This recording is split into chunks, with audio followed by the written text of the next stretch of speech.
Okay, Bismillah ar-Rahman ar-Rahim, alhamdulillahi rabbil alameen, wal aqibatu lil muttaqeen, wa la udwana illa ala al-zalimin, wa salawatullahi wa salamuhu ala ashraf al-anbiya'i wal mursaleen, Sayyidina Muhammad wa ala alihi wa sahbihi ajma'in. Allahumma la sahla illa ma ja'altahu sahla wa anta taj'alul hazna idha shi'ta sahla. Allahumma a'inna ala dhikrika wa shukrika wa husna ibadatik ya Rabbil Kareem.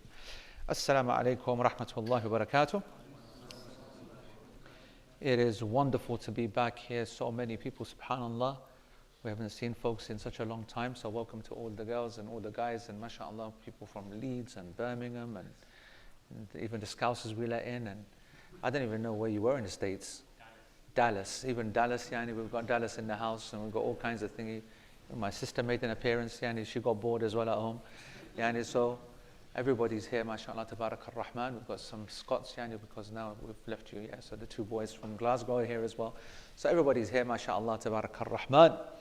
And we're back as well now, inshallah, for the next few weeks. We have a load of folks online. Let's show some respect. First of all, of course, number one respect goes to who online? Come on now, you should all know by now. Auntie Shakila, that's right, you're welcome. 80 years old, Auntie Shakila, by the way. All right, mashallah, tabarak ar-Rahman. 80 years young, I should say, yani, right, okay. And Solange and Masood and Saima. Saima, what are you doing online? You should be right here. That's lazy, isn't it? And then Widad Zaman and Widad Mizahi, and we have Zainab, who I was just with in Mecca last week. And then we have Warda, and we have Medina and London, and we have Maryam from London as well, and Akbar from London as well, and Abbas doing a great job online, mashallah, reminding us every time Sheikh Abdul Ghaffar led the prayer, sick guy. And so many folks. They have the Athari brothers, Usama and Shams, and Fazana. Fazana, what are you doing online? You should be here as well. Lazy Pakis, man. And Bilal from the States. And so many people, mashallah. Anyway, it's great. It's great. Let me start off with things that I know that I will forget later on.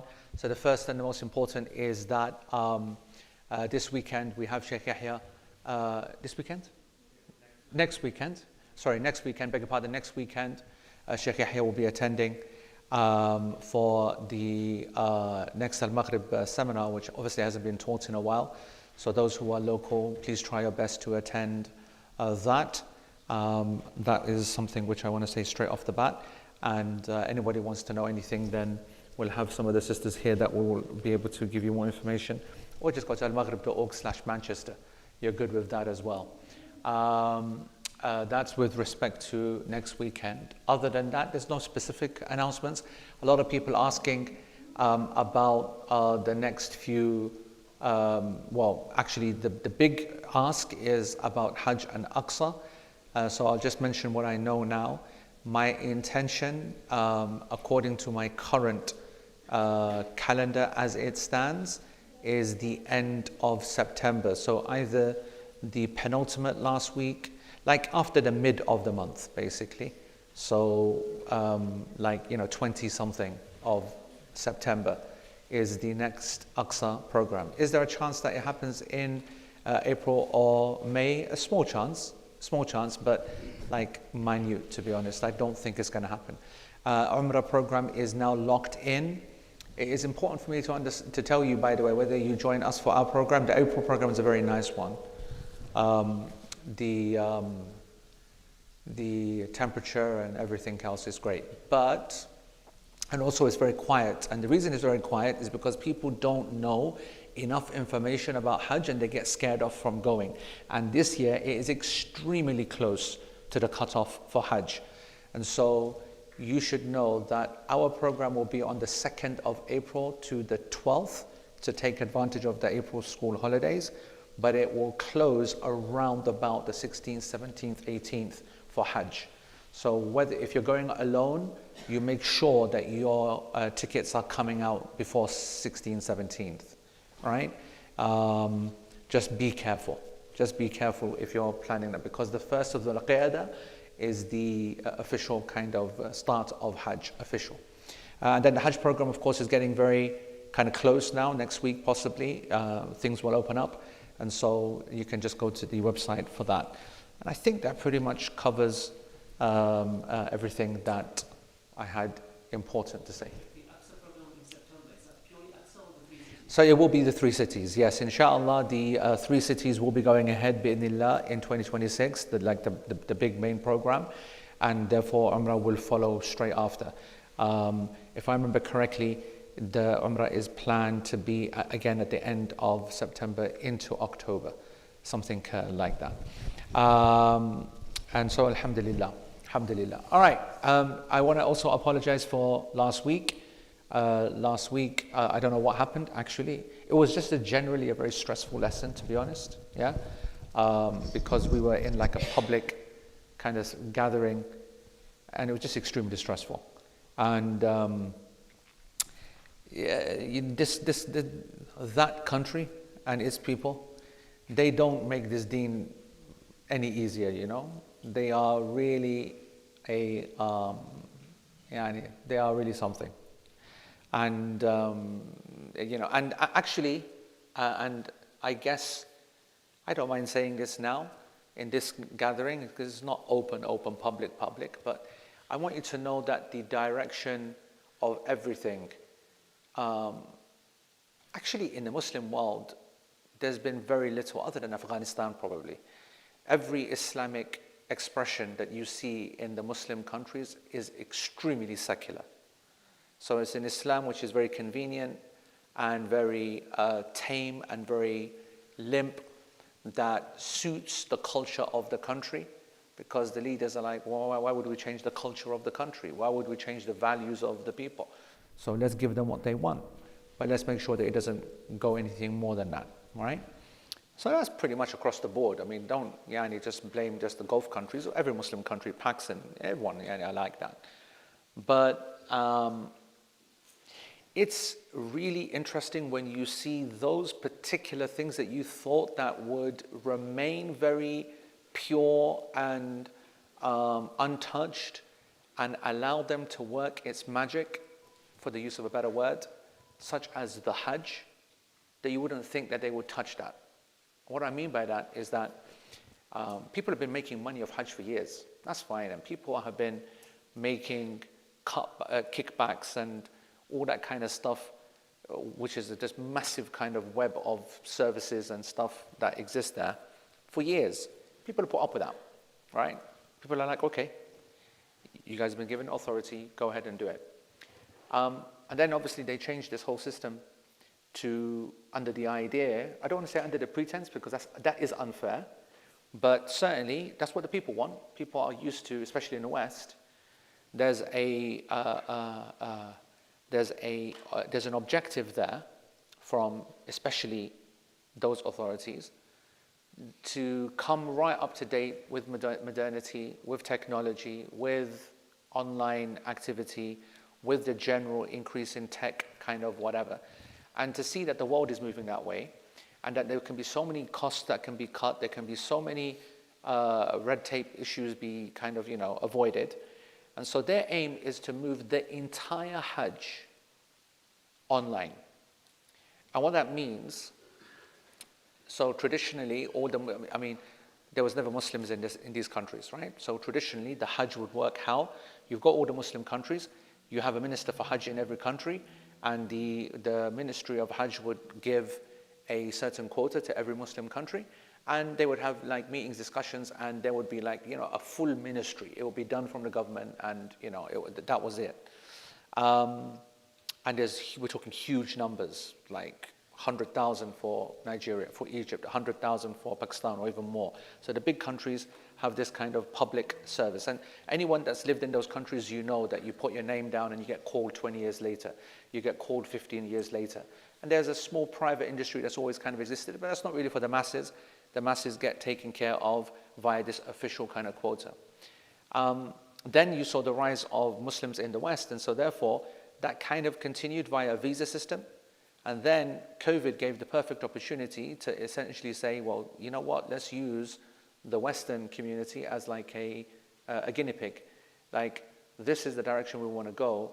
These are the people who are already used to Skyscanner, Booking.com, Expedia, and doing everything like that. So why don't we make the Hajj like that? So they created Nusuk. And the intention for Nusuk is for the whole world, by the way. But they know that Pacs and Egyptians and Nigerians are 10 years away before they can understand all that kind of business. right? So let's use it on these people who at least, yeah, there's a 10, 20% old, non-techie kind of percentage, but they'll get help from whoever. The majority are absolutely able, and let's put it to them. And it was very poor in 2022 when they did it. They learned a big lesson. It was called Mutawif. They scratched all of that, and then they took feedback on board, and they launched Nusuk in 23. And they've now had 3 years of what's proved very, very successful from their point of view. It's incredibly stressful and traumatic from a user point of view, but if you've been in the system for the last 3 years, you can actually see it getting better and better and better. You can start to see advantages. And there's a very, very real possibility that this year's Hajj will be cheaper than last year's Hajj, which is crazy if you think about it.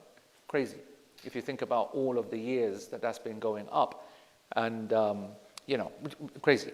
So there's lots of pros, and it's also a very closed system, so you minimize low-level fraud. Right? Like the local packy agents nicking your money, the local kind of people that you minimize that. Still happening, by the way. Still happening, because whenever there's fraud to be done, you'll find a few packies there somewhere. So they come up with new ideas, which is let us register for you, let us do the nusuk for you, let us taking charges for that, and then actually seeing them all the way through. Picking them a package, something that aunties and uncles could never do by themselves, and then saying, okay, just turn up here, turn up there, and let the system deal with it. So that's low-level stuff. Like, people used to pay the full amount to these folks, and then they'd run away with the whole sum of money. Now that's really, really difficult to do, to be honest. Yeah, because it just is. But then on the other side, there's plenty of money that's being, the other way. So that system is being made with an idea that once these lot have perfected it, then we can hold this as an example to the rest of the world, and we're going to get rid of the Islamic missions and ministries, and everyone's going to go online. And they've already started. So when you look at the Muslim world, obviously there are levels of education. The next lot at the top are the Turks and Malaysians, right? They're like the top kind of, high income, high education. And then us Paks, Egyptians, whatever, right at the bottom. They're going to be the last. Like the ethnic third world type are going to be the very last to come across. But now the next lot are already being primed. So in like Malaysia and Singapore, whatever, already nusuk is now an actual feature. And it's going to start to increase until they eventually get everyone across. Now, that's a long-term project. Long-term though, 5-10 years, you'll click and it'll be done. Here's the interesting thing. We as people who are involved in trying to make the Hajj something far, far, far bigger than what it actually is, which is a very simple act of few processes over a few days. The whole thing about a tarbiyah program is that we piggyback on that and we turn it into something far deeper, far meaningful, far more permanent. They're not interested in that. That doesn't fit with a model of go online and book and whatever. And so they've been pushing away. They got rid of the travel agencies in 2022. Any businesses, they're out. We're not a business, so we've been hanging in, basically, hanging off the tailcoats of Saudi companies that need guides to actually bring the people. But that's not what the vision is. The vision is that you don't need, just like you didn't need companies and businesses, you don't need guides from the West either. So let them come, and when you arrive, we'll have logistic people say, there's where you go, there's your hotel. When it comes to you turn up at the haram and you don't know what to do, here's your robot, and here's your, they've been advertising these little robots that go around and just press it and ask a question. You've got little booths with a handset. Some of them are manned. And then you've got information screens that are digital, whatever. This is the future. This is what they want to do. And this year, technically, I don't know if you've been looking at I don't know if you've been watching the social media, you'll see that the Hajj with AE and the Dar es Salams and the big kind of dini kind of companies that are involved, or entities, they're all putting disclaimers. We're not a Hajj thingy. We're not, because they've banned it. They've actually now closed it down. And next year there won't be, or the year after, there won't be this kind of local people that you trust to go with. This probably is going to be the last year. Allah knows best, but that's what it feels like. And they're going to move to it. Because they don't see a reason for the Hajj to be any bigger than what it could be. They want to keep it absolutely secular. In fact, their aim is to make Hajj as swift and easy and quick as possible. Let them come in, let them get out so we can restart the Umrah season, which is where the money comes in. They're not actually making the money off the Hajj via numbers like they used to, which is why the entire Mina vision, the vision for Mina, if you look at the last 20, 30 years, the vision for Mina was to have as many people as possible over this space, 2-3 million people tents. What is the vision for the future? We don't need 2-3 million people. Why are we making it so difficult upon ourselves? And we're putting buildings up, which is far more high quality, safer, blah, blah, blah. And, it gives people what they want, which is a smaller space and less sharing and all the rest of it. So they're happy to reduce that number because that thing is more expensive. There still needs to be some provision for the rest of the world. So they make enough, to cover their costs there. And they can get the Umrah season running quickly again. So there's this way of, as I said, removing an actual spiritual importance to the Umrah, to the Hajj, and making it a very transactional, very quick, automated, in and out. Don't need to worry about anything. And as I said, there will be some advantages for people because they will be able to come from anywhere. Don't have to worry about anything that used to restrict them from before. But then it's just another act of worship, which is a massive shame. Because as I said, out of all of the things, so mu'amalat, for example, has never been important in Muslim countries. Every Muslim country deals with conventional financial transactions and whatever. They've never applied whatever, but they've at least protected the sacred kind of big acts. But now they've come for them as well. The Hajj is essentially gone, and the Umrah is on its way as well. So it's something which I think you're going to start to see develop, and I would highly advise that anyone who has some kind of intention of going in an experience-based whatever to take advantage absolutely this year, and maybe next year it might not be around or might not even be available. I'll tell you something, that the experience that we had in Aqsa. So out of all of the programs that we do, right, or experiences, and we do a lot, right? We do Hajj, we do Umrah, we do retreats, right? We do classes, Al-Maghrib classes. We do this kind of class. There's nothing that comes close to the Aqsa program. Nothing. Nothing. Right? So if you're going to rank them, they're all right at the top. 3 sacred cities, obviously, but I mean, that's, an expensive version of Aqsa, isn't it? So Aqsa is right at the top. A couple of reasons. Because it's so emotionally powerful when you're there without anybody doing anything. It's so politically charged without anybody doing anything. It's so Islamically charged without anybody doing anything. And then we then add a program on top that then lifts it higher.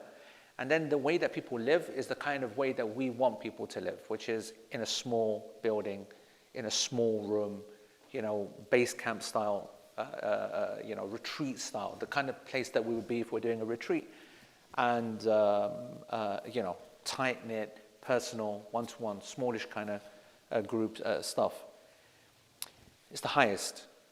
And yet when we went now in September, I want to say, a couple of months ago, we have to get ready for the new normal. Even that experience of which we treasured so much is essentially not over, but it's changed forever. Because so much of the program was dependent, exactly what Zara says. I mean, if you have a Masjid al-Aqsa, which is encouraging you to sit like this.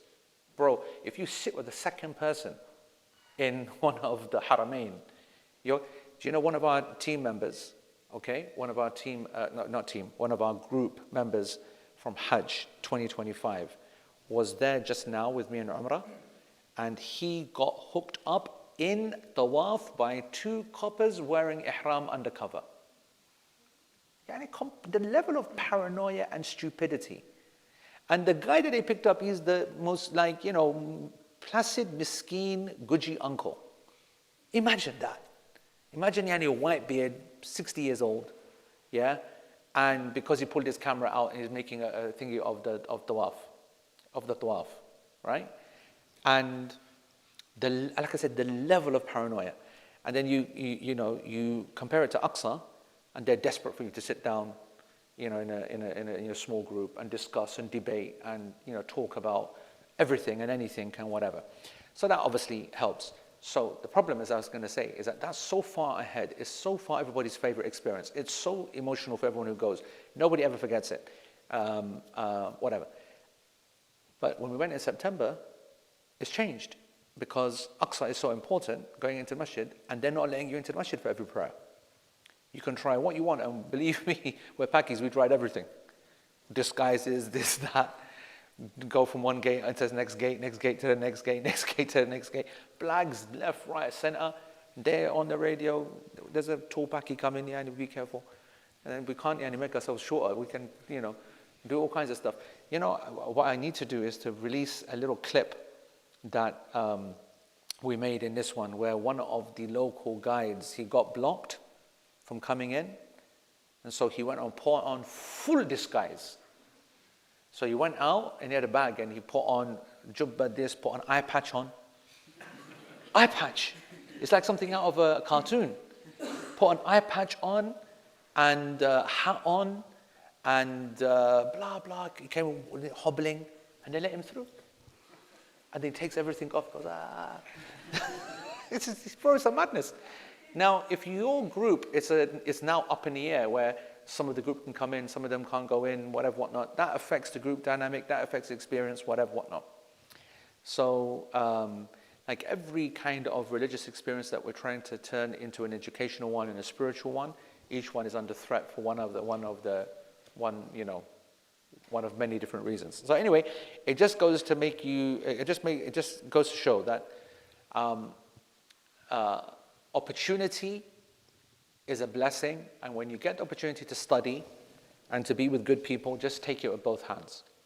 Because trying to find these things again, at the big scale and abroad and whatever, it's not easy. It's not easy. So last week's lesson was again this stress and headache, and then STC SIM, also something happened with it, and the whole thing was a mess. Right, but there was enough that you heard and enough recorded to basically explain to you the concept of an eclipse, and that's what essentially was the lesson. And what we're going to do is we'll just use a few diagrams to make it a little bit clearer, to just summarize the game. What have we got first one, Shaz? Let's put it on screen. And are they going to be able to hear me at home? Yeah? Even though you put something on screen. Guys online, if you can't hear me when there's something on screen, then make sure you type it immediately, yeah?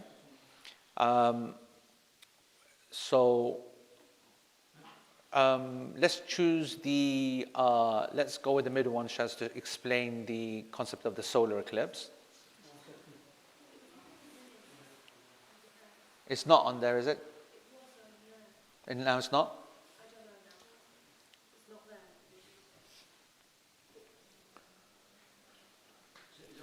Yeah, it's on the main one, yeah. No, it's not on the side ones. You can hear it, okay. And Ghufran can see it as well. So they're only basically seeing online all of that.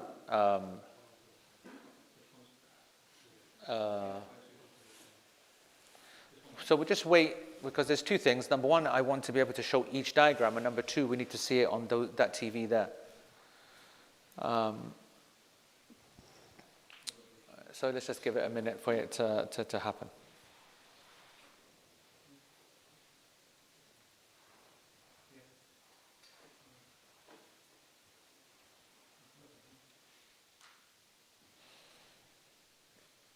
Solange asks, they're going to put strangers together in the tents instead of groups? Yeah, maybe. Who knows what they're going to do?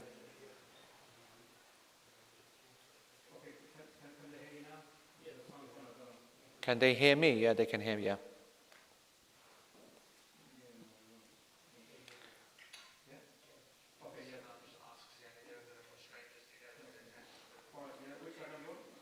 Just put the middle one on. The solar eclipse at the top. Or yeah, that one, yeah, go with that one first. Is that TV working now, girls? Yeah? So this is basic thingy. Actually, the other one has the terms, which I think is good. The same picture, but the one the one on the bottom right corner. No, bottom right corner. Oh yeah, that one works as well. Yeah, that one. Top left corner. Yeah. So if you look at this is essentially the solar eclipse, which means the sun being blocked out. Okay, on Earth. Essentially, the moon's got in the way, and the moon's only going to get in the way when it's at the end of its cycle, when it is a new moon. And I mentioned this last week, that when the time of the astronomical new moon occurs, right, then that's when the moon is between the Earth and the sun. And then the astronomical new moon is invisible to the eye. We don't see it.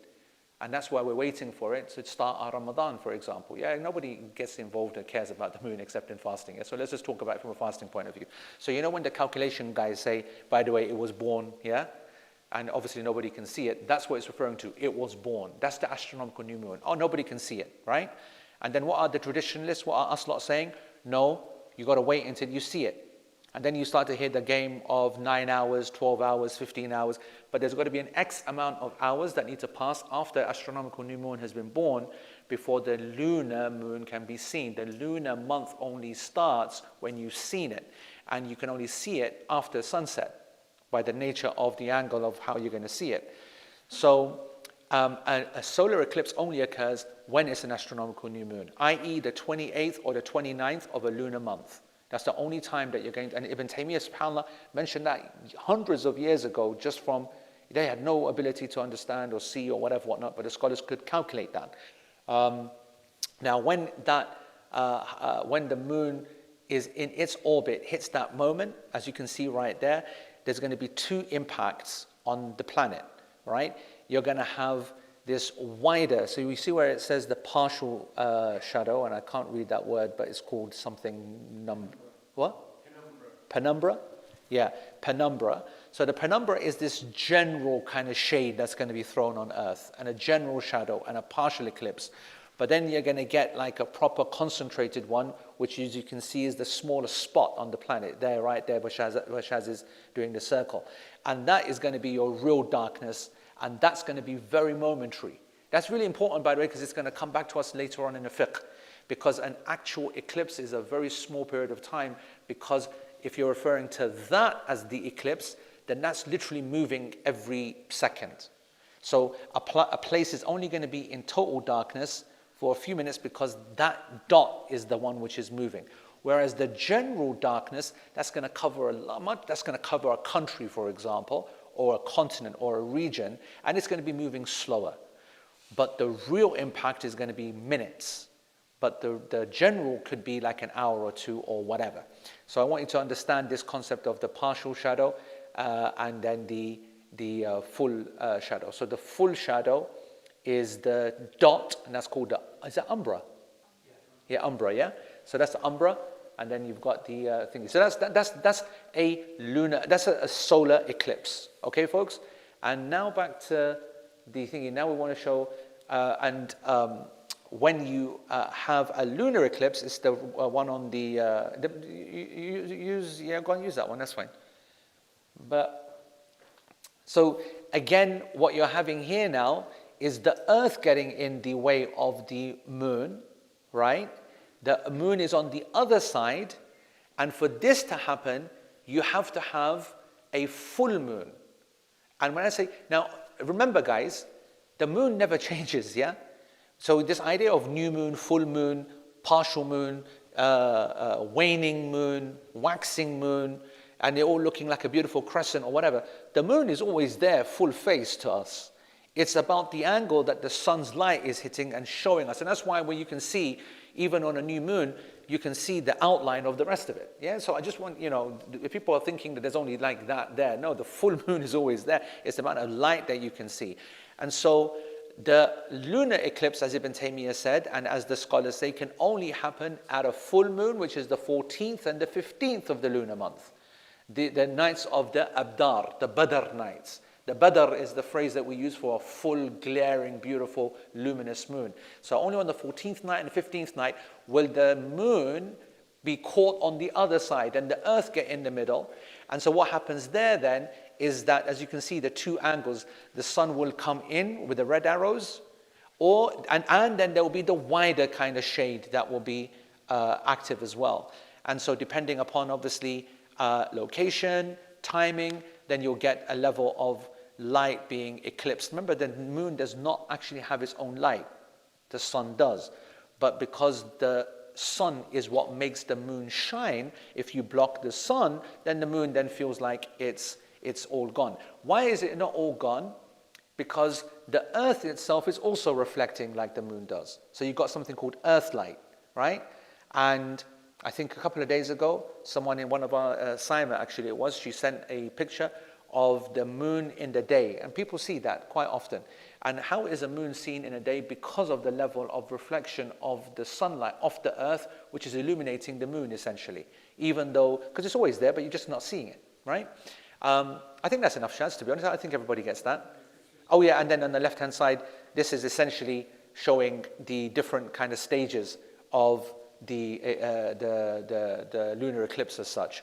Okay, so yeah, that's it. I think that's enough to be said. Now, with all of that kind of science explained, right, let's get back now to what Sheikh Uthaymeen, alayhi rahmatullah, what he wants to tell us. He goes, obviously, and he explains the verses, and I mentioned this before, that the sun is the actual source of light. Allah subhanahu wa ta'ala says, تبارك الذي جعل في السماء بروجا وجعل فيها سراجا وقمرا منيرا. Glory be to He who in the heavens has placed constellations, buruj, okay, وجعل فيها سراجا وقمرا منيرا. Put in it a lamp and a qamaran munira. The siraj is a lamp. The qamar, Allah called munira, a luminous moon. So a lamp and a luminous moon. Munira from nur is indicating that it's not actually a light source, but light. And we're going to try to find a word that can make it, differentiated to lamp, because all these words are synonyms of each other: light and bright and luminescence and radiance, and all of these words, essentially, if they were used alone, they would replace every other one that is its synonym. But if you use, the principle we said, when you use two words together, you're doing it to try to create artificially a difference between the two. And so when we call the lamp, the sirajan, a lamp, we essentially mean it's actually a burning source of actual light, and everything else is a reflection or reflective light. That's in Surah Al-Furqan, verse 61. Allah subhanahu wa ta'ala says in Surah Nuh, وَجَعَلَ الْقَمَرَ فِيهِنَّ نُورًا وَجَعَلَ الشَّمْسَ سِرَاجًا. So Allah differentiated between the two again, that He made the moon a nur and He made the sun a lamp, indicating that the nur is that which gives light when reflecting, another source of actual light, and that the sun is the actual source of light. It's a lamp. All right? That obviously, when you look at the science, then you can see then when eclipses occur, it's all relevant to the light of the sun. And then Allah subhanahu wa ta'ala in Surah Al-Isra, verse 12, He says that وَجَعَلْنَا اللَّيْلَ وَالنَّهَارَ آيَتَيْنِ, that we made the night and the day two signs from Him. فَمَحَوْنَا آيَةَ اللَّيْلِ, okay, وَجَعَلْنَا آيَةَ النَّهَارِ مُبْصِرَةً لِتَبْتَغُوا فَضْلًا مِنْ رَبِّكُمْ وَلِتَعْلَمُوا عَدَدَ السِّنِينَ وَالْحِسَابَ وَكُلَّ شَيْءٍ فَصَّلْنَاهُ تَفْصِيلًا. Allah says, the translation of, and we made the night and the day two signs. And so we made the sign of the night devoid of light. So the sign of the night, like why is night what it is? We took light out of it. So the moon doesn't have any intrinsic light. And the night that the moon exists in doesn't have any intrinsic light. Whereas وَجَعَلْنَا آيَةَ النَّهَارِ, and as a sign of the day, that you know it's the day, we made it مُبْصِرًا, we made it burning bright. Why? So that you can seek your provision. You can actually physically go and work. Right? Before there was artificial light. Because if you think about it, nobody can do anything at nighttime. Correct? Because it's darkness. So we work by creating an artificial source of light and electricity.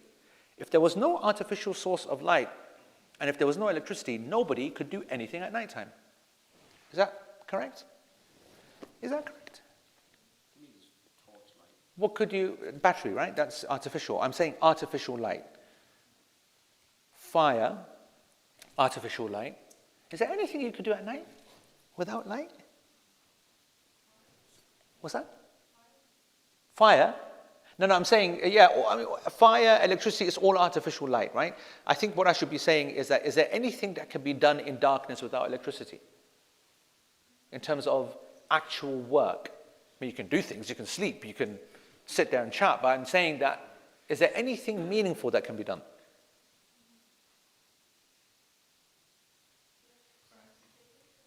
Prayer, yeah? Kind of meaningful.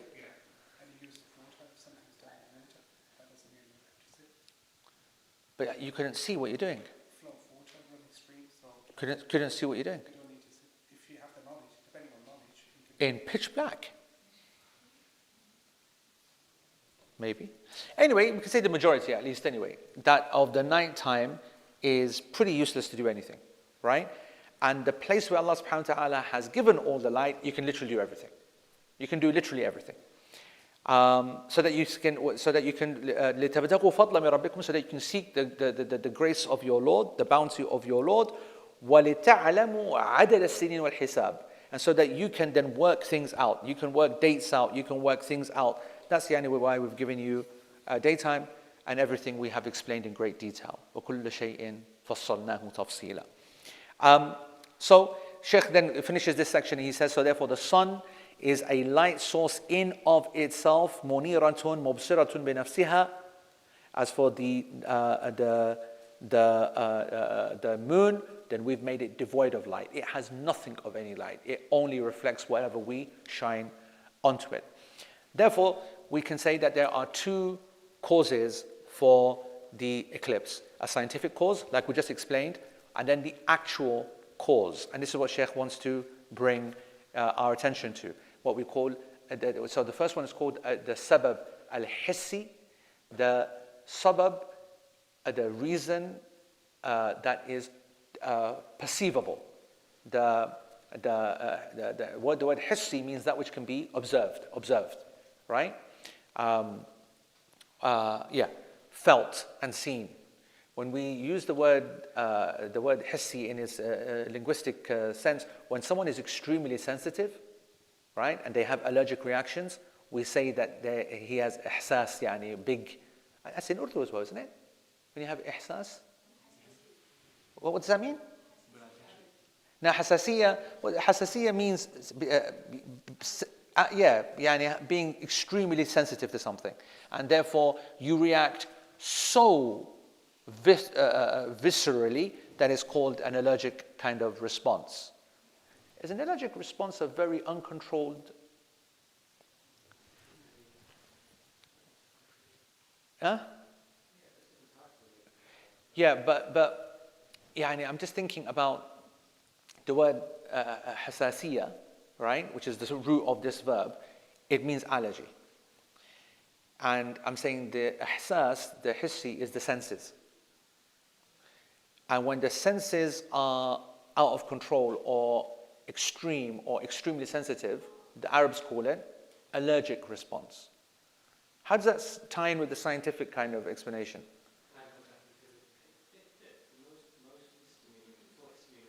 Yeah.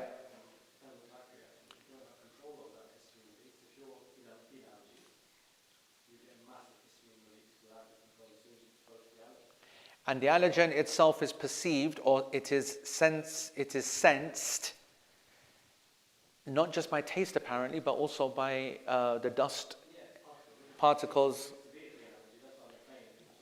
Yeah, I don't want a nut anywhere near me, but is that touching skin, or does it have to be inhaled? Touch, inhaled, so it's the senses, right? Touch, smell, taste. What are the senses? Taste, see. So see is not going to be relevant here. Touch is going to be relevant. What's the next one? Smell. Smell is going to be relevant. Taste is going to be relevant. What's the other? here. So those two are not going to be in. So seeing and hearing are not going to be applicable. And I just said histamine. I wonder if the word histamine has got an Arabic thingy in hissa. That would be a mad one, by the way. If histamine is linked to hissiya. Yeah, no? Oh, the internet's rubbish here. That would be interesting. Guys, look online to see whether histamine, the etymology of histamine as an English word, is it linked to ihsas or hassasiyah? Now, in Urdu, when you say he has ihsas, understanding. Yeah, it depends how you say context, man. Oh, sugar! I thought that if you said "Dora ihsas karo," meaning be a bit more sensitive, doesn't it mean that? It can mean that. It does mean that. It can. Be sensitive. It can. It doesn't. But it can. Understanding, sensitivity, empathy, all of that. Empathy. Yeah. Okay. Yeah. So ihsas is then, like that which is, meaning read the room. Yeah, read the room. That's what you would say. Have some ihsas, read the room. So that's why science is called reading the room. The room being observable science. The sunnah of Allah subhanahu wa ta'ala, which He has put in perfect order to work, and what we call nature, or Mother Nature, what people call, or the laws of gravity, the laws of X, Y, and Z. This is all that which is perceived. What do they call the scientific process? Perceive and then observe. Yeah, I'm going to. No, but there is though, isn't it? It's about perception of something, and then, or observation, and then perception, and then developing the theory, and then a hypothesis, and then the. So before the hypothesis, what are the steps before you form a hypothesis? Observation, and then. Sorry? A theory doesn't need observation. How can you make the theory first if you've not even got any context to make the theory on? You must have seen something like the apple fall to then say that the reason it falls is because there's a force on it, and gravity then is posited as a theory. Then you test it, then you prove it, and then the results are put forward, right? The scientific method is That's the word I was looking. That's the phrase I was looking for. The scientific method. to disprove the hypothesis, and if you cannot disprove it, then it must be true. So the scientific method is to actually have the hypothesis first, like what Emma's saying. So have a hypothesis, and then you try to disprove. So hold on. How can you disprove something if you've not observed the concept in the first place? You've got to put. It doesn't matter. You're just asking a question. Because there are theories that You don't need to. It's a no hypothesis, isn't it? You put the question and it's either correct or false, and your research then proves it's either one or the other. you're looking for a causal factor for the question. Yeah, but exactly. There's got to be a reason to ask a question. It doesn't matter about whether you're trying to prove or disprove or but there's got to be a reason to ask a question. Like, why would a person suddenly be like, sitting in a bunker and think, right, why is the sun eclipsing when he's never seen the sun from his bunker? He's got to see the sun, and he's got to be able to observe its movements in order to come with a theory or disprove a theory or a hypothesis. Do you get my point I'm saying?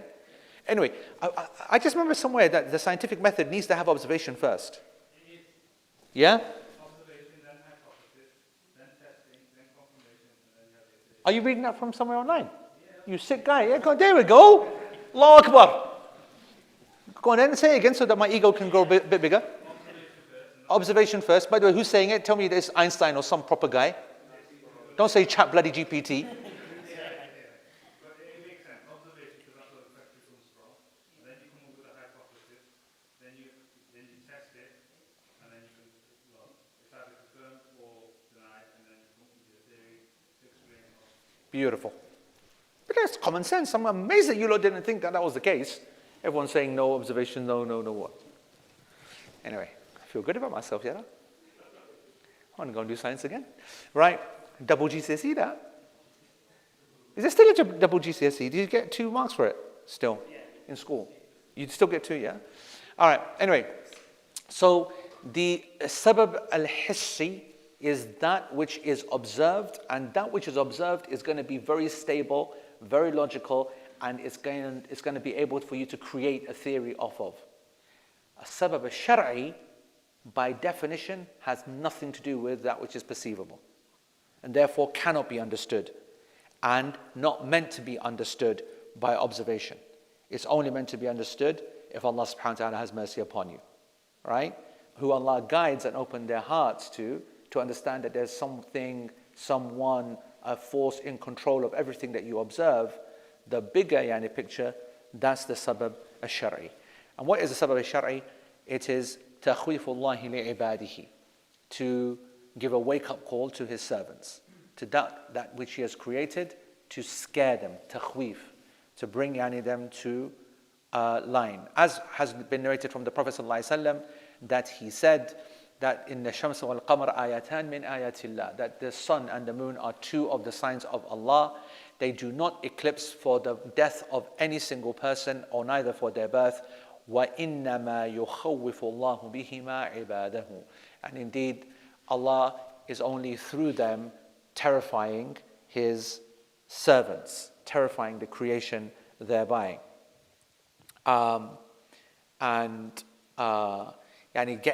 Terrifying them to create a reaction in them, to make them more aware, to make them more humble. Umar recited the first ayah, so that they come يَدَّرَّعُونَ, that they can become, Allah sends down these signs, sends down punishment, sends down these situations, right? So that they can be humbled, so that they can be, they remember who they are. And Shaykh Uthaymeen says, وَلِهَذَا, and it is for that reason that we have been commanded when the eclipse occurs to go to salah, to go to dua, and to go to dhikr, and other than that which we're going to cover in this chapter. So do you not think it's beautiful the fact that we just said that the eclipse can happen when? In terms of the moon? Yeah, when it's born. When it's born, and when it's at its fullest. Yeah, so when it's born, it actually things, and then, it doesn't frustrate for anybody's birth except its own birth. Yes, wallahi, good. Very good point. Very, very good point in terms of birth. And so, Sheikh says that if you think about it, we're not denying that there is a scientific basis for the eclipse. But the benefit of the scientific basis is very little. What is actually the benefit of knowing about it, if you think about it? Are there any benefits? Not to look at. Yeah, I think, because I was thinking about this, Safety and stuff? there was an eclipse in 2017 all across America, and I went to see it. And I was thinking about this question, I know exactly why the eclipse is happening, it's not really instilling fear or anything. That's a long car I was discussing with my friend. Eventually, we came to the conclusion that the fact that it's so precise, and Allah subhanahu wa ta'ala says in the Quran, right, that they all overtake each other and they're in a precise orbit. Well, the eclipse is proof of that. Nice. As we were chasing it, it was, there was a whole app that somebody made. It showed you where the eclipse was going to be, down to the meter and down to the second. It was extremely precise. It was so scary. And then we're like, oh, well, that makes sense. It's a very good point. I really like that, because Shaykh Uthaymeen here, he says that the sabab, أما السبب الحسي فليس, actually, subhanAllah, he is accurate. I was hoping that he was not going to say that, but he did say the right thing. He said, فهذا السبب الشرعي, to terrify and to put fear and humble the people, which is what it should do, we'll come to in a minute. This has a great benefit. This benefits the people because they return back to Allah subhanahu wa ta'ala. They're reminded of His power and the like. أما السبب الحسي فليس ذا فائدة كبيرة. As for the scientific cause, it doesn't have much benefit. And if he had said no benefit, that would have been a problem. But as you just said, there is some benefits, but they're not big benefits. One of those benefits is that with it happening absolutely regularly every single time, in such a perfect way, it's just another proof amongst the ultimate many, many proofs in science of the perfection of the system and therefore the perfection of the creator. But this is like a roundabout kind of way. We shouldn't, and we're not meant to be looking for that. At this moment, we should be responding like the Prophet ﷺ responded and the Sahaba responded. And that, of course, is extremely difficult when everybody around you is celebrating it and it's so predictable that everybody knows when it's going to happen. So it loses its shock factor. So we're going to come to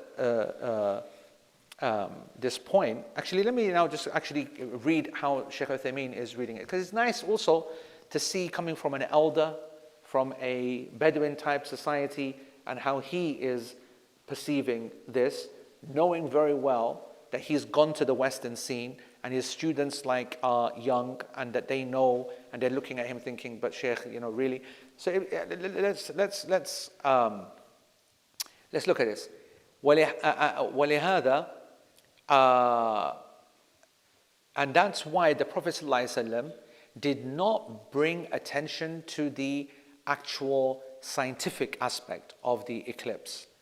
And if there was a major benefit for the people, he would have told them about that, or Allah subhanahu wa ta'ala would have told the Prophet ﷺ about the way it works and the like. But he didn't. He didn't do that because Allah subhanahu wa ta'ala knows لأن الله سبحانه وتعالى يعلم سبب الكسوف الحسي ولكن لا حاجة لنا به. Allah knows the reason why He makes eclipses and how He's created the system so that it intrinsically will always eclipse the solar and the lunar on this day and that time, at that angle, at that moment. ولكن لا حاجة لنا به. But we don't actually have an active need for that. Like, it's not like we're going to take some energy from it at that moment and there's no significant energy loss when it happens. Even if there was a safety factor, it's so minimal in terms of time, so it's not even a massive harm. Normally you need to prepare for, like daylight saving. We've created that situation. So in Scotland, they have to actually prepare for that. That they're going home and in the morning it's going to be dark for school, so we've got to implement another speed limit, so they've got to prepare for it. Whereas the eclipse is so short-lived, when it happens, so there's no major harm coming from an eclipse, and there's no major benefit coming from an eclipse. Therefore, Allah did not make it something that needs to be studied by the people or known to the people. وَمِثْلَ هَذِهِ الْأُمُورِ الْحِسِّيَّةِ Allah subhanahu wa ta'ala, this is an interesting point he makes. He goes, so these things from science, which we can observe and have patterns and whatever, He did not leave it to Himself to have to direct the people, but rather allowed the people to find it out themselves through the scientific method, which shows that the scientific method is something permissible, something allowed, and is for the people to deal with. If Allah deems it important in your deen, He will bring attention to it. And He will bring attention to the aspect of it that's going to be relevant to you in your deen. That does not make it unimportant, but it's not as important as what you do need to focus on in your life. And He leaves it to them to do this. وَإِلَى تَجَارِبِهِمْ حَتَّى يُدْرِكُوا مَا أَوْدَعَ اللَّهُ فِي هَذَا الْكَوْنِ مِنَ الْآيَاتِ الْبَاهِرَةِ بِأَنفُسِهِمْ. So He leaves it to their research and their testing. The exact scientific method that we said. Observation, then the hypothesis, then prove the hypothesis different, and experience the results, and then recognize what Allah subhanahu wa ta'ala has put for them in these signs, and they learn that by themselves. أما أسباب الشرعية, as for those which have divine causes or divine benefits, then this is not possible for the human mind to understand except through the agency of wahy, of inspiration, and no sense can work it out. What if a person would say, فَإِنْ قَالَ قَائِلٌ, Sheikh says, how can you bring these together, the spiritual, the divine cause and the scientific cause? And the scientific one is so well known and studied, and we know it before it's going to happen, and the Shari'i thing is only from a divine source. So how can we understand these when they're juxtaposed together? Sheikh says that there's no contradiction between the two. لأن الأمور العظيمة كالخسف بالأرض والزلازل والصواعق وشبهها التي يحس الناس بضررها وأنها عقوبة لها أسباب طبيعية يقدره الله حتى تكون المسببات. There's no contradiction here, he says.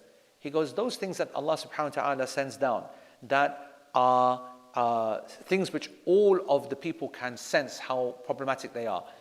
Earthquakes, eclipses, storms, tornadoes, everything. Everyone is able to perceive their power or their benefit or their harm. And when they're being punished or not, people can sense that. And some of these things, they have natural causes. So if you keep messing around, for example, with the water flow and you're playing with dams, you're going to dry places out, cause famine.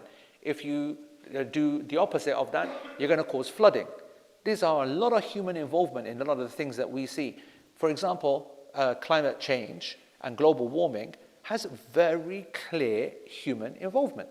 We can see, and obviously this is something very sensitive to us Paks, obviously, because Asia, it suffers massively from flooding because of that heating up and the water then going all that direction, right? It evaporating when it shouldn't be. Oceans getting too hot, water evaporates, gets taken by the wrong type of currents and the channels and the winds, and gets dumped on us lot. So we're then getting flooded over there, the amount of damage, the amount of whatever.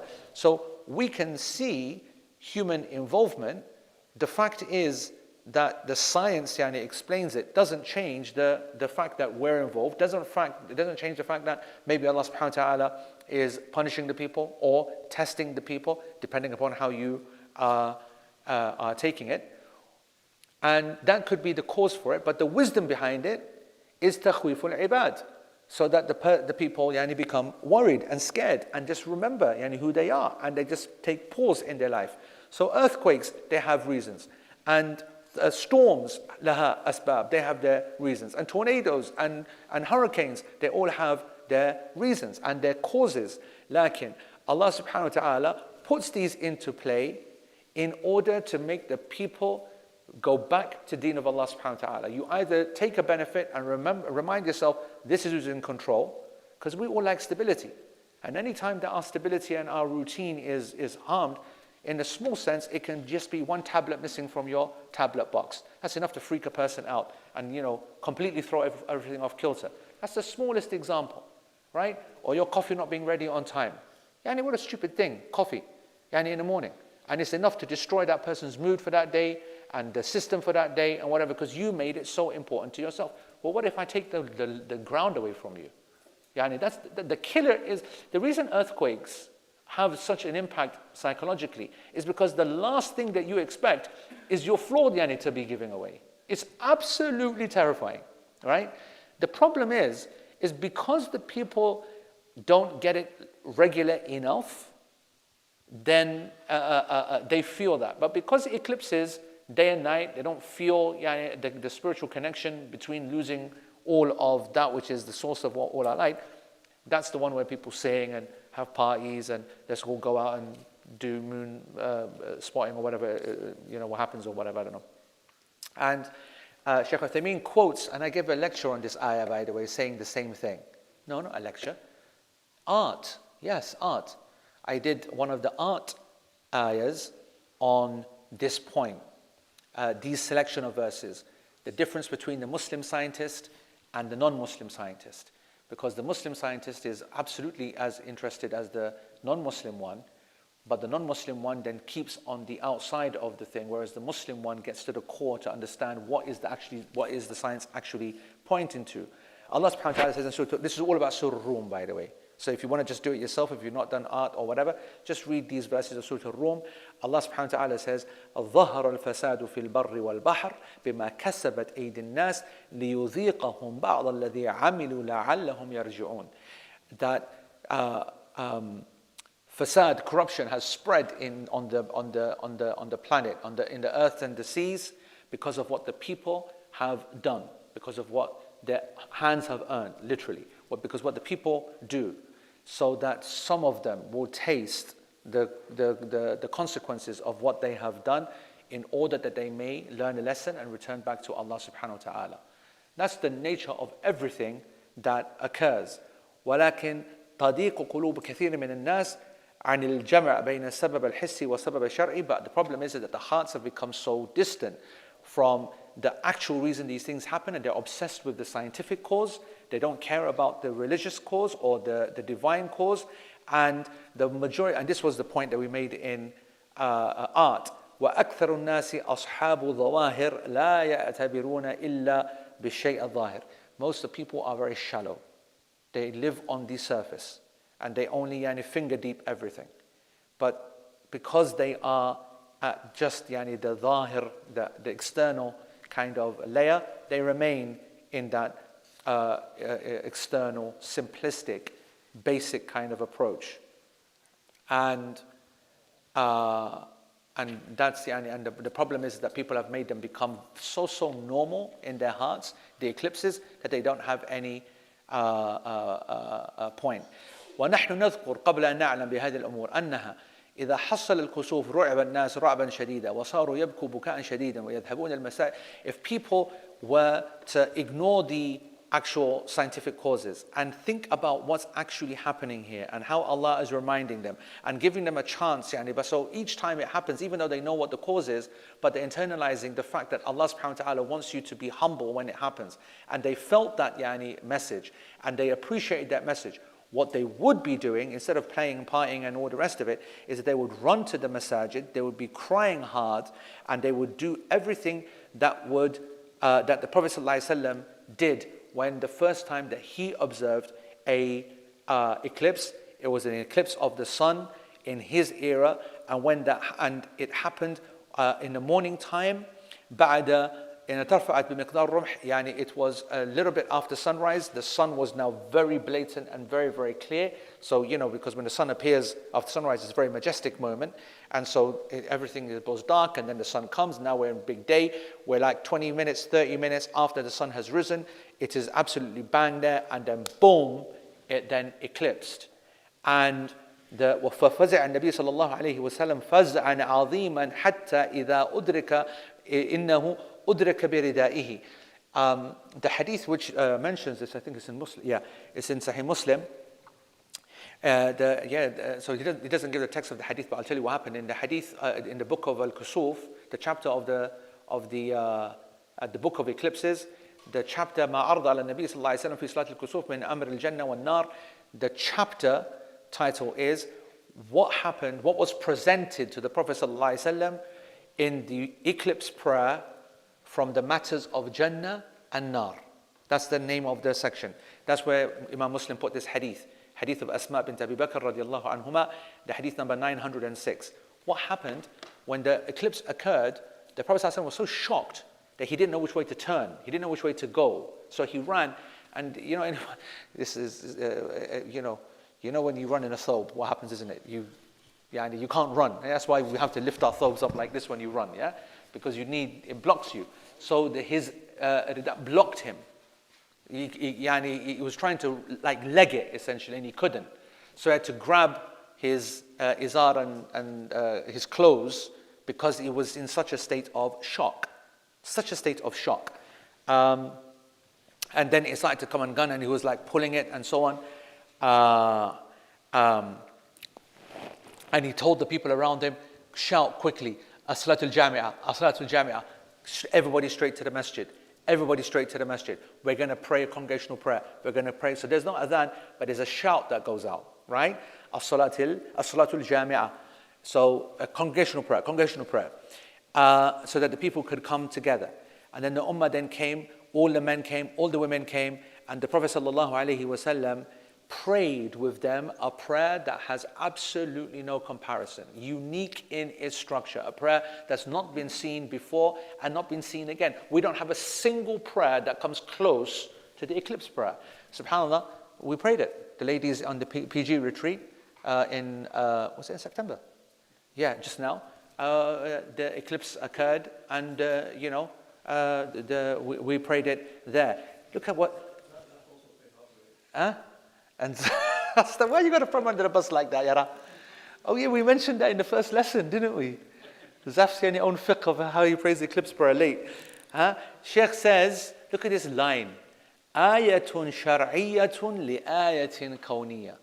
Yani a divine, unique act for a unique act of in creation.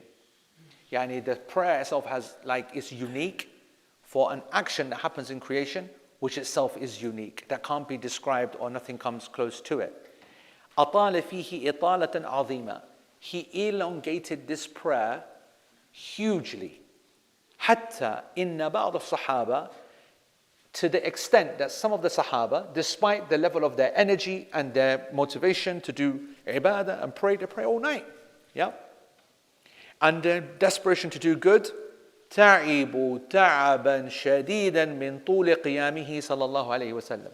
That the Sahaba became tired because of the length of time that the Prophet ﷺ stood in that prayer. وَرَكَعَ رُكُوعًا طَوِيلًا, and he did a ruku' very, very long. وَكَذَلِكَ السُّجُودِ, and the sajda was also extremely long. فَصَلَّى صَلَاةً عَظِيمًا, he prayed a mighty prayer. وَالنَّاسِ يَبْكُونَ يَفْزَعُونَ, and the people were crying, and they were so humble in turning back to Allah subhanahu wa ta'ala. وعرضت على النبي صلى الله عليه وسلم الجنة والنار في هذا المقام. As we know in the hadith of Bukhari, whilst this was happening, the madnesses of madness prayer, nothing been seen before like this, nothing in the length of it seen like this before. Remember, you do not pray long prayers in front of the people. The Prophet ﷺ warned the imams who elongate the prayer and called them people of fitna. Yes? And we know that the Prophet ﷺ, he prays long prayers only by himself. And so this is a serious matter when he's praying a long prayer with them and making them pray as well. We're going to come to whether it's a sunnah or not in a minute, right? Or next week now. And what did happen in this same prayer, as in the hadith Bukhari, that the hellfire and the heaven was shown to him in this prayer whilst he was praying. So this now takes it up a whole different level, right? And so what do we know about this? يقول فلم أرى يوما قط أفظع من هذا اليوم. يعني he as he said later, I never saw a more shocking day than this day, the day that I was shown actual hellfire and the actual Jannah. حيث عرض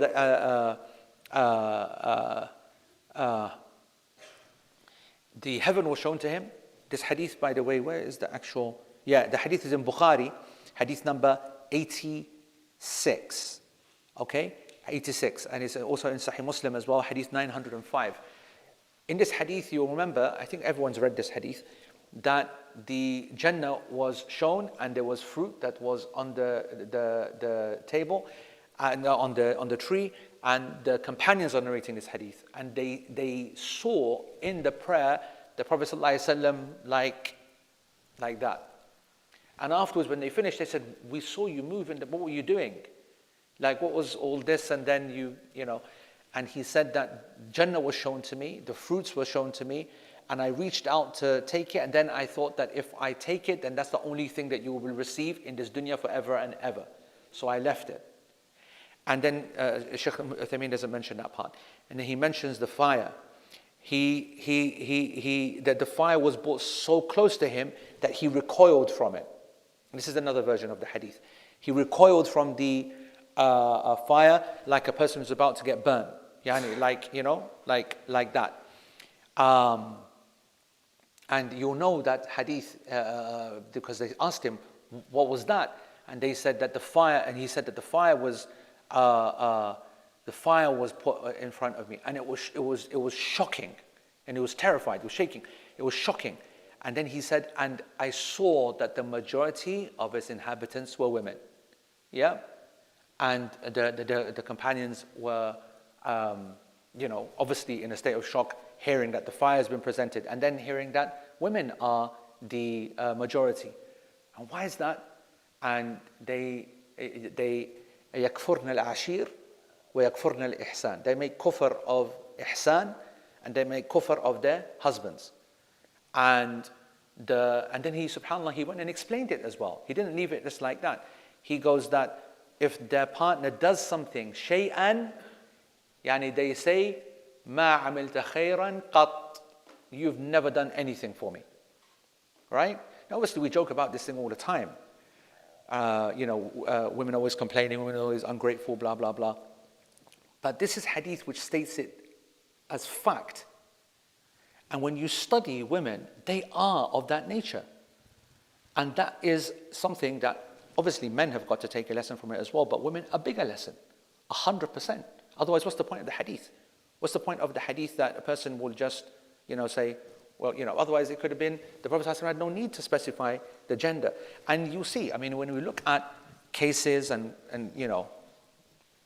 personal experience is always the best. But when you start looking at but that's always anecdotal. People always say, that's anecdotal, that's subjective, that's what you think. But then let's look at the facts then. Let's look at the stats. When you see the most marital disputes, certainly I can tell you that that's the number one cause. The man not feeling respected, the man not feeling appreciated, the man blah, blah, blah, blah, blah. There's obviously many other crimes and mistakes. We're not talking about, this is not some marital class. I'm just saying that at this point here, these two characteristics were described about the women of the hellfire. And women would do very well to take very clear note of this, and men would do very well as well, so that they don't make an excuse for women to fall into this, and that they don't have the same behavior as well. So it's not, because it's not gender specific. One, they don't appreciate ihsan that's done to them. Number two, they don't appreciate their husbands. So every woman should think about that very, very carefully, and every one of us in general. Anyway, and Sheikh then he finishes off this point, and he goes, Subhanallah, this is a very serious matter. The eclipse, is not a basic thing. It's not a simple thing, such as the people do today. They are like the enemies of the Muslims. They're just taking photos of it, and they just, and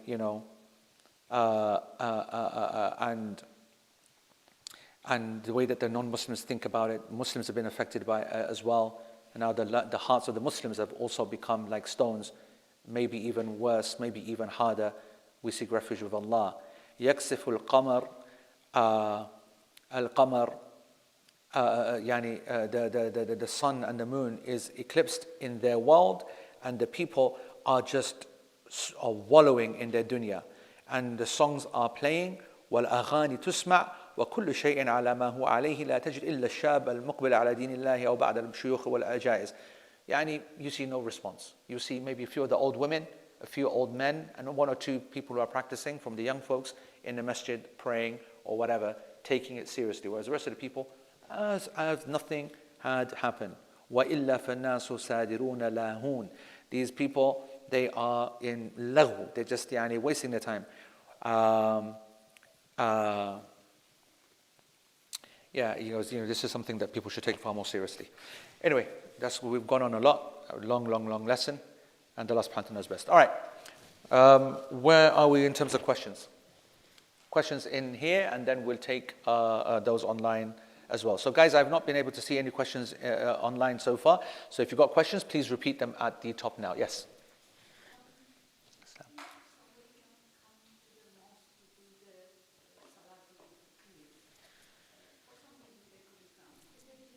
They can, and we're going to be covering that probably, next week. Next week, inshallah. We're going to be covering that next week. How is it prayed? Is it prayed in Jama'ah? Is it prayed at home? Actually, the notes have been done. By the way, Qamar and the family, they bought our thingies. There's no uncles around to cause us any problem.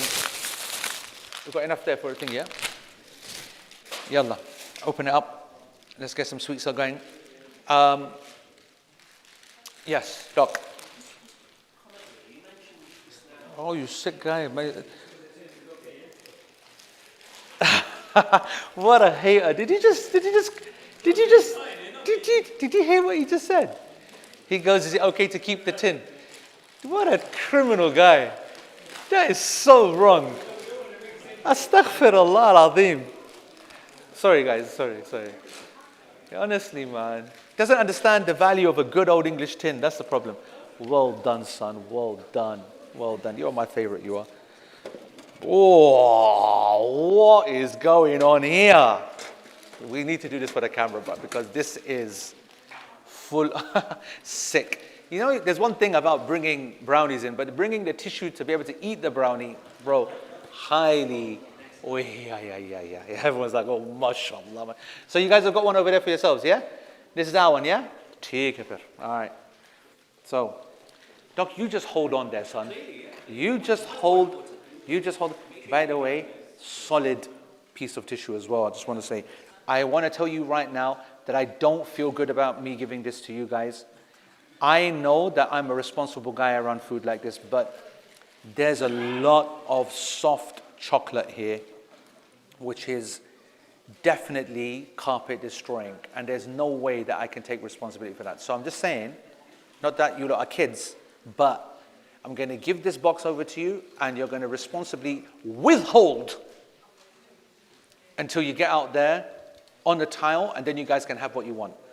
However, for the interest of self-preservation, I'm going to take my share now, because once it goes out the door, nobody gives a monkeys about me. Yeah, I know. And I get such a bad rap, yani, being like the guy who's always, and by the way, there's two different types, so I don't want anybody to hate, because I'm a rock, yeah? But, okay, you know what, I'll take half of the chocolate one, okay? Because this is possibly my last, because everyone's in diet 1st of January, isn't it? Nobody, Thursday, yeah? Can't start on Thursday. No, I'm delaying it to next week. 100%. It was never going to be tomorrow. He's got to be into the year. What's the point of that? You're going to get it, okay? Just, sorry guys online. I know that you lot are thinking what the hell's going on. But, right, sorry, Doc. No, just a comment you were saying before about the difference between non-Muslim scientists and Muslim scientists. Yeah. So Muslims are supposed to take from these signs, make them humble, Yeah. and see the power of Allah subhanahu wa ta'ala and stand at war looking at them. If you look at the Western world and the scientific world in particular, over the past 100 years, since the Renaissance, it's actually had the opposite effect. Because once they're now able to map the world, the celestial bodies, and you mentioned the eclipses can be mapped to the nearest second in time and to the nearest meter in space. That actually gives you a sense of arrogance in terms of, look, we now can have science explain everything. All the physical science of the universe now, we can explain the science. Therefore, we don't need God to explain these things. So it's actually had a polarizing effect on that particular aspect in terms of when it's done. Yeah, I mean, 100%. And it again just goes to show that how important guidance is, to be able to have the context that the actual proof for the perfect scientific system is actually the perfect proof for the one who created it. Whereas one little flick of the switch and it's the perfect proof of a system that doesn't need a creator to create it.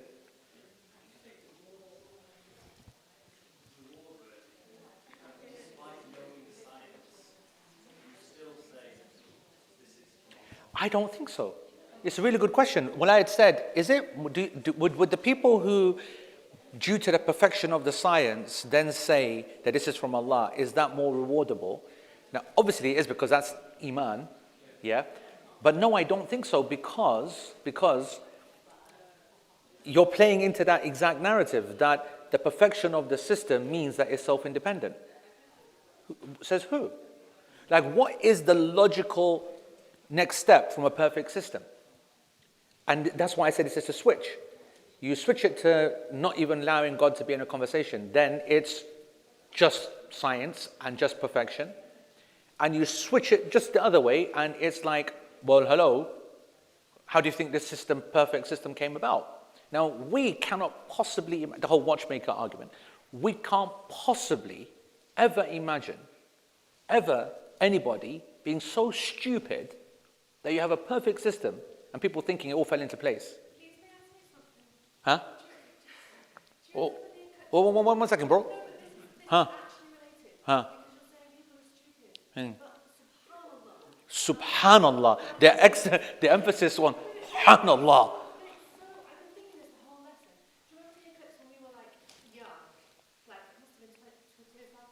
Yep. Don't expose your sins, bro. and watch the sun watch the shadow go dark across Plymouth. Don't cry now, bro. Oh my God. And I was so moved, So it was emotional as opposed to scary. scared, afraid, like the whole world is Because it is beautiful. It's obviously a beautiful thing. amazing, like watching it, and I was moved and afraid, and I always believed in God, but like no real understanding. Emma, you are not stupid. Let me just make you feel better. But I had no way of connecting with Allah at that point. Okay? So so you can't call the people stupid, and you don't know. You can't. Oh, bro. You don't know what they're feeling, and you don't know like how blocked it is. It was so blocked for at that time. Wallah, I'm never going to call you stupid ever. Number one. But number two, well, clearly you weren't stupid because alhamdulillah, it had an impact. You remember it. It led to your iman being increased. Even if that was not the reason you made your shahada, you still go back to that point. You still remember it as something amazing. You're still able to put it into context. Therefore, clearly not stupid. Whereas, those people who ignore that sign or keep it as some kind of romantic, beautiful thing and not make anything as a result of it, hum kal an'am bal hum adallu sabila. How is that possible when you're here, bro? Because that when it was second, like it was at least a year and a half later, and the time when I became a Muslim had No. I just made that disclaimer. I said it might not have been the reason you accepted Islam, but the fact that your iman looks back at it and remembers it as a moment that you felt, oh my God, hello? That's what the kuffar are not doing.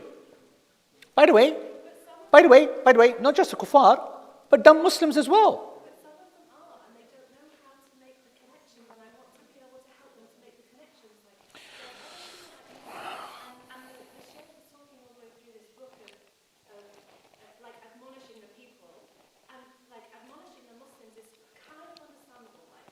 Like you have an answer, but so many of the non-Muslims don't have answers. They literally You're so soft-hearted.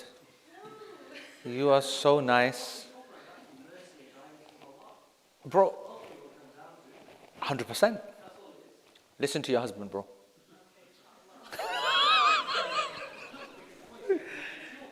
Listen, 100%.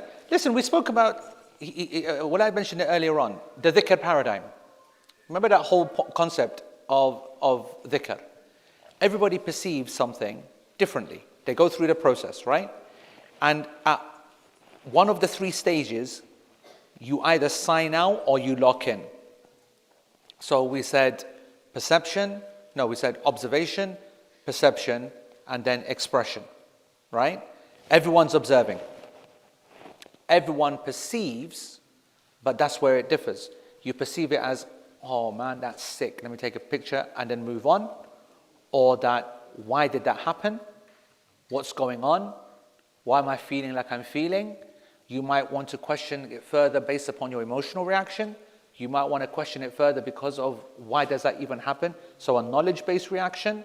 And then depending upon Allah's mercy, guidance, the people around you, the expression of that would be that you become a scientist that says that there is no way a God possible in a system that's so perfect. Or you're a believer that says, you know what, there's only one actual logical answer. Allah alam. Right. Any other questions here? I'm thinking, yep. Similar point around, I think you mentioned in the class that, the whole precision of it and stuff, like if Allah wanted to point this out to us, then He would have somehow pointed out to us. Yeah, if Allah wanted us to be fixated on the scientific cause. That's what I was meant to say. That's what Shaykh Uthaymin wants to say. Oh, maybe not fixated, but so there is the ayah in Surah Rahman, right? Hashamsu wal qamar bil hisban. Yep. And so the hisban, like hisab, calculation, Yep. it really points to, because a lot of them say that about the waves in the ocean. Yep. There's no way for us to calculate when the next wave is just random, right? But the earth, the sun and the moon, Allah explicitly says, this is moving with hisab. So there is some, I don't know, there's something to There's absolutely no doubt that Allah subhanahu wa ta'ala has made the orbit and the force of the sun and the moon fundamental to understand a lot of things. I think what Shaykh Uthaymeen's point is that Allah did not bring particular attention to one small aspect of that, which is the eclipse. But again, he doesn't deny any kind of benefit, and he doesn't deny the science or whatever. The question here is that, is nur a comprehensive term that includes all types of light? Because whenever the moon's type of light is being discussed, I remember that Allah subhanahu wa ta'ala says, Allahu nuru samawati wal ard, and the nurun ala nur, and the Prophet ﷺ is nur, etc., etc. As I said before, the words when they're used in isolation, they mean all and everything. And they can be as comprehensive as it gets. But when you're then being super accurate, and we need a very specific term, then they start taking on a specific meaning. Sorry, I forgot about repeating that question. My apologies. What is the class position on praying 2 units between the adhan and iqamah if you're already sitting and have already prayed tahiyatul masjid? Yeah, I believe that the hadith is sound, that there is always a 2 rak'ah to be prayed between the adhan and iqamah, and so if a person stands up and prays 2, I think that's good. Okay, I think that's good. And are zakat collectors allowed to take a percentage from their funds for their costs, providing there is no khilafah appointing them to collect zakat in our current Muslim world? Yes, I do believe that. There should be a board, there should be a Sharia council that should look over that. But I think technically it is allowed. How it's practiced is something else entirely. You know how much I hate the versions of Islamic charities that we have. But but in principle, in modern charities, yes, it's allowed. In fact, I've mentioned this before in lectures and in writings before. This is the least of their crimes. The least of their crimes. But in the public eye, this is the worst of their crimes, that they give money to the zakat collectors, right? Or they give zakat, or they take a percentage of zakat. People take this point way too seriously. It's the most minor, most easiest thing ever for that to be justified. It's all other baqwas that they do. Would it be better to pray an early Isha, sleep, and then wake up to pray tahajjud, or to pray Isha just before midnight and then pray qiyam without sleeping? It will be the first one. Okay, the first one. And off topic, is there a specific reward for walking back from the masjid like there is for walking to it? Because of the hadith in Sahih Muslim, there was a man, and I do not know of any other man, whose house was farther than his from the mosque. And he never missed a prayer in Jama'ah. And it was said to him, if you were to buy a donkey, you could ride upon it in the dark nights and in the burning sand. He said, I do not like my house to be situated by the side of the mosque. I desire that my steps towards the mosque and back from it should be recorded when I return to my family. Upon this, the Prophet ﷺ said, Allah has gathered all of the rewards for you. So the question is there a specific reward? The answer is not a specific reward. Actually, the majority of the scholars understand this hadith in the light of nearly every other hadith in the subject, where there is more difficulty involved in doing the good deed and you overcome it. That's what gets the greater reward. That's the key. That's the point. Not the fact that it's specifically walking back per se, but the fact is that if you did the donkey on the way back, it's easier. So it's allowed, but you get less reward. Person walks back, it's more of a mission, more time, more opportunity for you to waste time. So a person is going to have to make a decision to make adhkar, this, that, It's an opportunity for a person to be bigger and better in his deen. And Allah subhanahu wa ta'ala knows best. We're going to close it right there. Subhanakallahumma bihamdika ashhadu an la ilaha illa anta astaghfiruka Allahumma wa atubu ilayk wa assalamu alaykum wa rahmatullahi wa barakatuh. Right, folks, there you go. Take this. Action in there.